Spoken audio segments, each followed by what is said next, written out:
start it over. You can All right. Hey, welcome to the Elvis Workshop. Hey, wait until I stop talking before you start. Okay? All right, hold on a minute.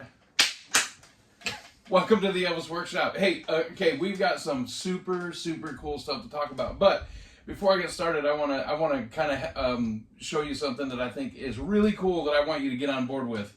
So see this shirt that I'm wearing? It says Louisiana Hayride. Yeah. Beth Hilton, somebody I've known for a long time on Facebook. She lives in the Memphis area. She does amazing graphic art design. And she's done the University of Tennessee sweatshirt that Elvis wore in the movie Change of Habit. I was testing him. I was about to say Blue Hawaii for a second there. So the black sweatshirt that Elvis wears, she did a great reproduction of that. I have several of her shirts, but I wanted to wear this one for the video because of the time theme of our subject matter today. But I talked to her the other day. I said, Beth, I want to order this shirt from you because I want to wear it in this video. And she knows my channel. And she said, I'm going to give you a promo for your viewers. So 25% off. And I'm not making anything. This isn't a paid sponsorship or anything. I paid for this shirt. I paid for it. But if you go to, I'm going to put the link right here. If you go to her website and you put in Elvis Workshop 25, you're going to get 25% off your purchase. Please go support her. Her graphic design is awesome. Go check out her website. You'll find something you like. So, Beth, thank you. I love the shirt. And Elvis Workshop 25 to this website right here. Okay, so. And that's a big discount for, it's huge. For a private entity it who's is. doing it as a sole proprietor. Sole proprietor and yeah. like a little mom and pop type deal. So that's a big discount. I'm going to definitely check it out and jump on it. I'll give him 20% off. So it's naturally. She does great graphic design work and comes up with brilliant ideas. She does the peacock from the living room into a shirt. All kinds of different things. So just go check it out. The website has all kinds of stuff. But I was actually Googling the other day for Louisiana Hayride for something that's laying over there. And I ended up on shirts. I wasn't even doing it on purpose. And then I saw two different, I was like going down the rabbit hole. I saw 2 or 3 different options and I clicked one and it wasn't available. And then I clicked another one, it was Beth, and I thought, oh man, I didn't even think about her. So then I started talking to her back and forth and she said, I love your channel. I'll here, a discount for your viewers. So Elvis Workshop 25% off. Please go support her. She does great work, and I'd love for you to buy something and great work. So anyway, but the reason I wanted to wear this Louisiana Hayride is because of our 2 projects. So Warren and I have been friends for a few years, and one of the things when we first met is he said, man, I've been thinking for years about writing a book. I said, well, how are you going to get it published? He says, I don't know, but I'm going to write the book first and then figure that part out later. That's kind of how it went. And we had this discussion over a long period of time. It wasn't just one night. We talked about this for quite a while. And I said... One night of sin. One night of sin. But then I did tell him, I said, you know what, I actually know somebody that has a publishing company. He puts out magazines, books. So that was years ago, and I introduced him to Henrik from Memphis Mansion. And he pitched the idea to Henrik. He said, look, I really want to write this book, but I don't have anybody that can put it out. And Henrik said, well, just write the book. I'll put it out. So that's where we're at now. So it started as just a random conversation of us talking about stuff. And then I came up with an idea that I've had actually for a couple decades. So I didn't just come up with the idea, but I said, I've always wanted to do the same thing. And I'll tell you why. So what I'm going to do is I'm going to throw mine out. You write a book too? No book. So I'm going to throw mine out first a little bit, and then I'm going to throw it over to Warren. So because mine's going to be a little bit quicker, I think. So this CD right here is actually the reason for the new release that's coming up. It's called Sun's Greatest Hits, and I didn't look before the video started to see when this came out. 1990. And I bought this when it came out new. And it says Sun's Greatest Hits. I thought, wow, how cool is that? Okay, so then I flip it over, and it has Blue Moon of Kentucky by Elvis. It was not a greatest hits at Sun. Harbor Lights, which is certainly not a greatest hits. Well, actually, but it had Blue Moon went higher in the charts in some places, then that's all right. Well, Blue Moon of Kentucky, yeah. So, but it still wasn't a greatest hits. True. But then it had Tomorrow Night, which the thing is this came out after Elvis died, and it was kind of like almost like a new track. So it came out in '65 with massive overdubs on it. Oh, okay. Well, and then they backed them off and gave us the real track. Right, and then they did the Guitar Man album. All right. So, but anyway, so Tomorrow Night, which to me is a dog of a song. I hate it. Can't stand it. I know it's Elvis. I love Elvis. But to me, it's him trying to find his way, and it's a sappy... It was a big hit at that time for the original band that did it. But to me, it's not a great song. And then this is what killed me with this. Ooby Dooby by Roy Orbison was not a huge hit. It was fantastic. But here's the thing that killed me about this. Raunchy and Mona Lisa. And I thought, this is Sun's greatest hits. It's not Sun's greatest hits. And so there are some great songs on this release. And so I played this thing into the ground. But as soon as it got to the end of the second side where it's Mona Lisa and Raunchy, I would kind of turn it off. And so this CD right here kind of made this idea in my head, like, man, why can't somebody just put this out right? Now, with that being said... Technically, those last two tracks were Philips International releases and not Sun releases. See, well. that further... Again, it backs up what Rick is saying. Yeah. So then there's another thing is there's these releases, and this is just a standard release, and I'll show you a closer picture. There's a whole series of these, and I have some of them. Now, this CD happens to have Elvis on it. It just has That's All Right and Blue Moon in Kentucky from Elvis, which is not all the hits, right? I forgot to remember to forget, went way high in the country charts, right? Number one. So there are a whole series of these where it says Sun's Greatest Hits, and it's a bunch of dog songs with some hits. And this frustrated me all the time. I thought, man, why don't we have the real true hits of Sun Records? And that brings me to this. So we did a video a couple of years ago, 3-4 years ago, where we sat down. The history of Sun. And we did like 2 hours and bored everybody to tears talking about a lot of the tracks that are on this album that Rick's going to talk about. But that was part of the impetus because there were some tracks Rick definitely had to have there, but there were a couple of tracks I introduced Rick to. This is true. And like Booted and She's Dynamite. And Dr. Ross. Dr. Ross, yeah. Songs I just didn't know about. That's what makes a great partnership is when people can show each other things and learn from it. And so we did that as a joint thing, and we put that out, and it was fairly successful, the video. Very popular. It got a few thousand hits, but then we were kicked off YouTube because they said copyright infringement, but the songs are all public domain, and we only used about 10 to 15 seconds of each one. They still kicked us off. But the thing still got thousands of views, which was great.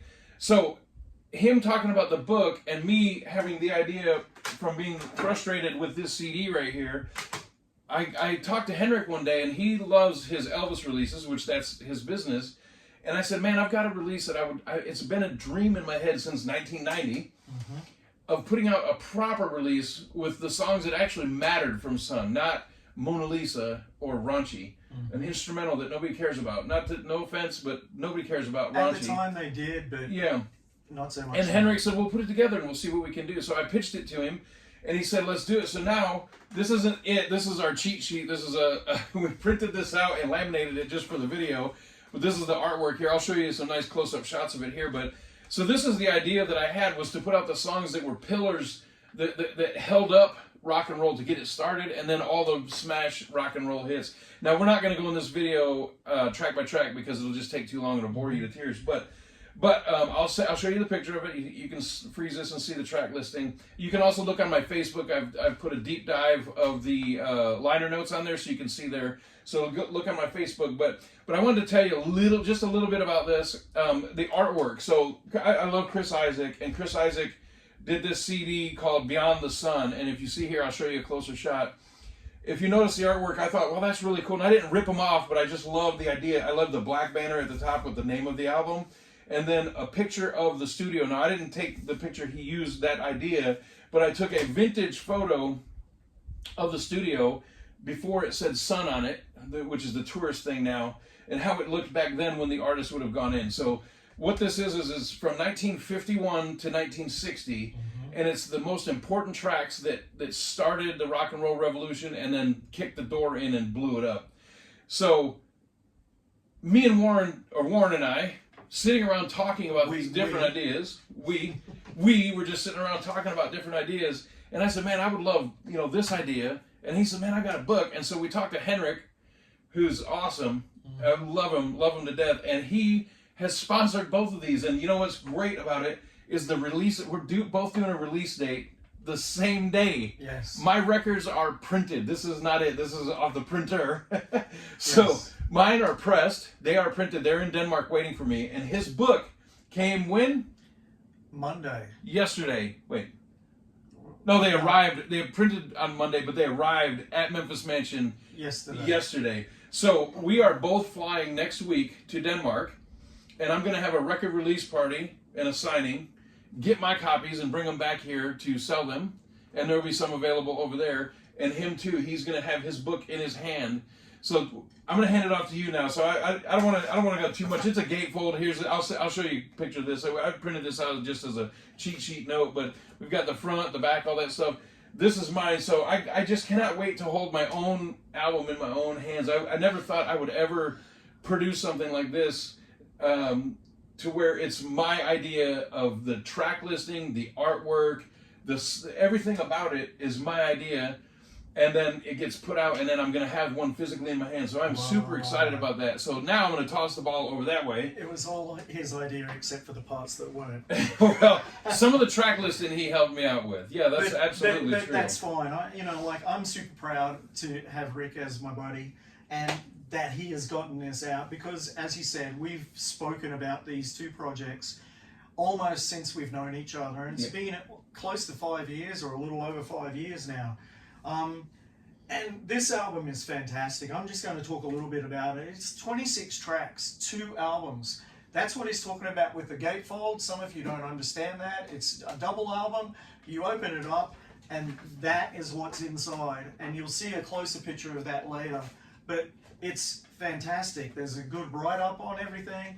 There's a couple of relevant labels and pictures and the artists. It's going to be kind of like this. So you'll open it up like this, and there'll be one album in here, one album in there. And then when you flip it over, the inside artwork is going to be like that. So only bigger. Yeah, only bigger. Yeah, this is the EP. This is the mock-up version, the mockumentary.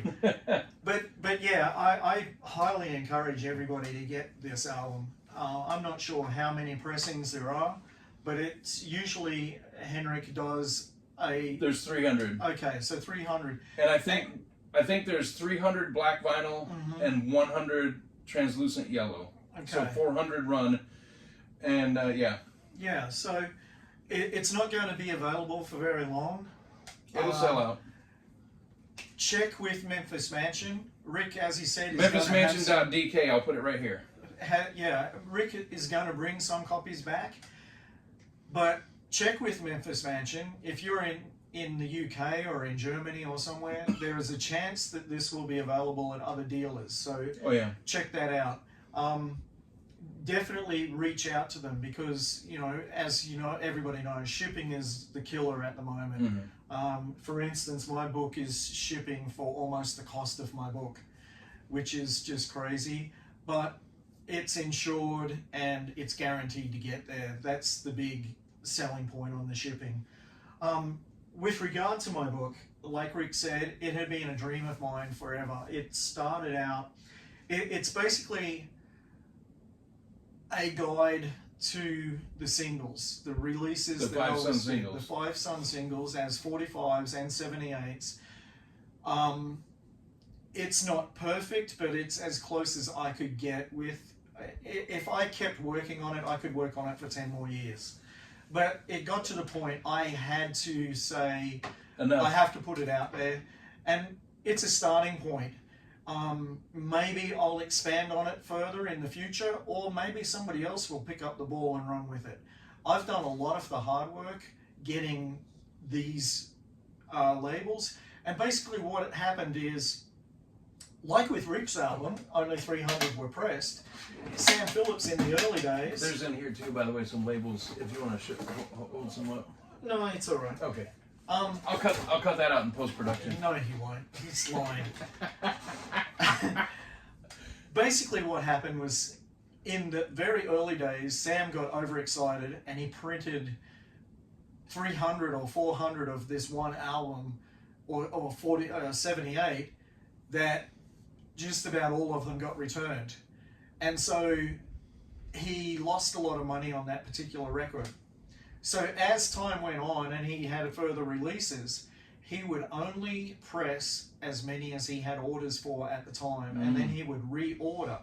So when that would happen, the labels oftentimes were reprinted. And there might be a week or 3 weeks or a month between the reprinting of labels. He was shipping labels from from plastic products who were doing the printing, shipping them to the East Coast, shipping them to the West Coast, and they were ordered in batches of 500 to 1,000, and I've seen notes on that. So when you change the printing, you have to change all the type. So the type would move around. Variations. Numbers, letters. Mistakes would happen. And for the longest time, these were known about, but nobody knew how many or what they looked like in some cases. And so after doing a lot of research and looking at a couple of examples of guides to buying Sun Singles, which is basically what these were, is just printed guides that a couple of guys put together. They gave you an outline of what to look for and what not to look for. And you got to be very careful of counterfeits. And that's a big problem in doing what he's talking about, is that you might buy something and think it's real, and then the next expert that comes along goes, dude, those are from 1973. Those are totally fakes. And you say, wow, I paid $1,200 for a $10 record. So it's very important to know what you're talking about, know your stuff. And so that's pivotal to this book, is to do that known research and figure out what's right, what's wrong, what's real, what's fake, what's valuable, what's not valuable, where they were made. Were they pressed in Memphis? Were they pressed in LA? Were they pressed in Philadelphia? When were they made? Why is this variation on this one and it's not on that one? And there's so much that goes into it. So you wouldn't think for 5 records, like he said, he could do another 10 years to write on this. You wouldn't think there'd be that much subject matter, but there really is. It's incredible how much there is. Because think about how early this was. They had just invented the 45 not that long before that. 1949. Yeah, so just a few years before, the 45 wasn't even a thing. It was a 78. And then you got all these different variations of the label. Somebody just makes a simple mistake, like the easy one I'll talk about because it's so simple and easy and very common, is the Sun 209. That's All Right Mama, Elvis's first record. A lot of times the B-side, the 209 number on it, is upside down. And you see that quite commonly. But it's just a simple mistake that somebody made at the printing press when they were putting in the letters, all the different artwork on the label. They just accidentally inverted it upside down, and then they all got printed on that run. All got printed upside down. So what he did was he found all that information that he could find, every little photo, every little scrap of paper, every receipt, anything he could find, dates, any kind of thing, where it was done, and compiled it all into this one book for the 5 Sun Singles. Yeah, most of what Rick has said is true. There are some things that I don't have, obviously. I have. Well, nobody can ever say anything is 100% complete. That'd be foolish. That's He right. did his very best to put as much as he could in here. So you, as a reader, may read this and go, you know what, I know about this and that. So he's not professing to be the master expert on everything and that everything is in this book. But it is an illustrated guide with the most information that he could find after decades, literally decades of research, compiled all into this book with a lot of hard work. I spent hours upon hours for years going through photograph after photograph online from my own collection. Can I add one thing? Yes. We were in Memphis together, and I took him to the library and dropped him off. And he spent hours and hours and hours in the library by himself and then flew back home. We dropped him off at the library and just continued on with our fun, and he just sat in the library reading old, microfiche, looking for details. So there's been so much painstaking work that has gone into this book to make sure it is the ultimate illustrated guide for these these 5 singles. I've been to 3 libraries like that, one in Memphis and other places, to find information where I can and what I can. I've read through transcripts of interviews done with Sam Phillips. I've watched 20 or 30 hours of video that's available on Sam Phillips. And if you've ever seen Sam Phillips be interviewed, you know how painful that is, because Sam, he was difficult to watch be interviewed. He'd go down a rabbit hole and go off topic and just talk about nonsense forever. Yeah. Miriam Kaiser, Jack Clement, excuse me. All of the other Sun artists had some sort of input here and there, so I've kind of watched and listened to what they had to say. Some of what they said was absolutely correct, and some of it is their recollections might not be quite as good as they they want their memory's wrong. But there's so many things like Roy Brown and Ray Brown, a typo on the label. There's so many different variations and things to look out for and reasons for things, and it's all in this book. So if you're a Sun Records enthusiast or an early Elvis enthusiast or just an Elvis fan in general, you definitely want to grab this book because it's way more detailed than you ever knew existed. And I make the claim that these are the known examples at the moment, because I was ready to send this out, and 3 weeks before I was finished the final draft, I found another variation. And I even include, there's a photograph in there of a book, and it says photo not available, because I had found a variation. I've actually seen 2 copies of it. I had photographs of it, but I can't locate those photographs for the life of me. Damn it, Jim. And it's a variation of Milk Cow Blues Boogie, which makes it even rarer, because that ended up being the least pressed single. So it was only pushed for a couple weeks, right? And then they moved on to the next song. So there's very little. Elvis performed it only a few times in concert. He wasn't fond of the song Milk Cow Blues Boogie, and so it kind of got skipped over. They to Baby Let's Play to House. Promote Heartbreaker, You're a Heartbreaker a lot more. And I also break down the song themselves a little bit insofar as I tell you who the author is, a little bit of the history on the author, and a story if I have a story about the author or how the song came about.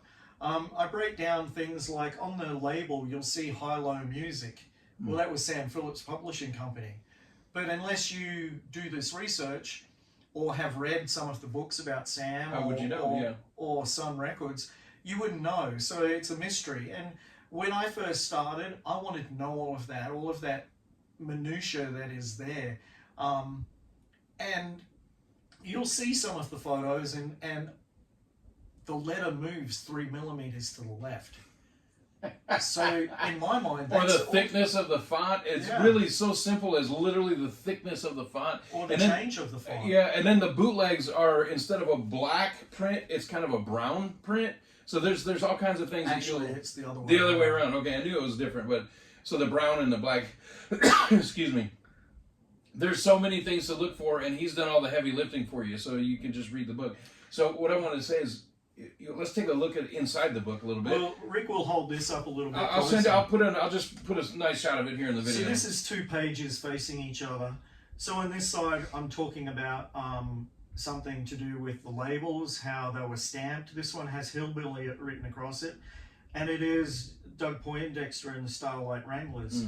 And then these are some adverts from local newspapers and a poster that was in Cape Girardeau in Arkansas, or Missouri. I'm sorry, I'll get shot for that. But I've been to this venue, and it's still standing, so you can go and visit it. They hold wrestling and other little things in there. It's not very big, maybe about 1,000 seats, perhaps. But he played there, he had relatives there, and he went and stayed with his relatives in this town as well. Wow. And then this piece of paper is one of my pride and joys in my collection. You've probably, if you have... Hold on, before you finish that, I want to say, one of the really cool things about this book is a lot of the documentation that he's showing in the book are his private records, his own records, that he took pictures of the labels of. Flip that over.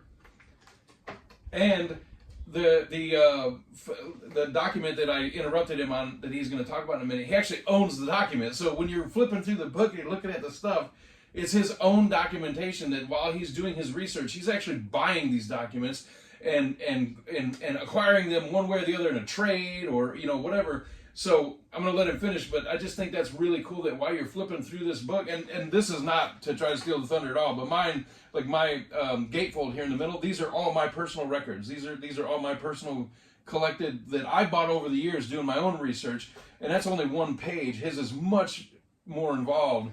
But anyway, I wanted to make sure that got acknowledged and it just didn't get walked over. Not only is this in the book, but it's his personal collection that's in the book. Not all of it is mine. There but are a some good majority. Items, there are several items that belong to other collectors, and they're just unobtainium. and some fabulous pieces in there. But this piece of paper, it's just a radio flyer that was put out in 1954, and it was there was one featured in the recent Prodigy books that were put out, the 2-volume set. I have it right here. And this one predates that by 2 weeks. So this is the oldest outside of Memphis or Billboard magazine radio flyer that exists in the world. The earliest known, yeah. That has Blue Moon of Kentucky on it in number 7, I believe. So, and it's from Florida. It's a country radio station down in around Tampa, I think it was.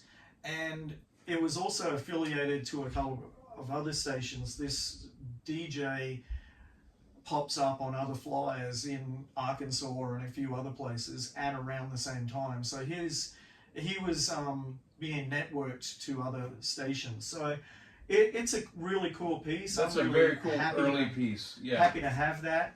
And I picked that up fairly cheaply, which I'm really happy about because it should have cost a heck of a lot more. So the book is page after page after page of that. It's not just pictures of records. It's the history of what was going on at the time. Of records. There's a lot of pictures of the record because that's what it's about. But it's also a lot of documentation like this, flyers and posters and contracts and receipts and invoices and stuff, because it's all about these 5 singles and anything that goes with it. And I discuss things like people commonly call the Upside Down 209 the first release, and I put forward a case. I let you guys make the decision based on what I say in this book.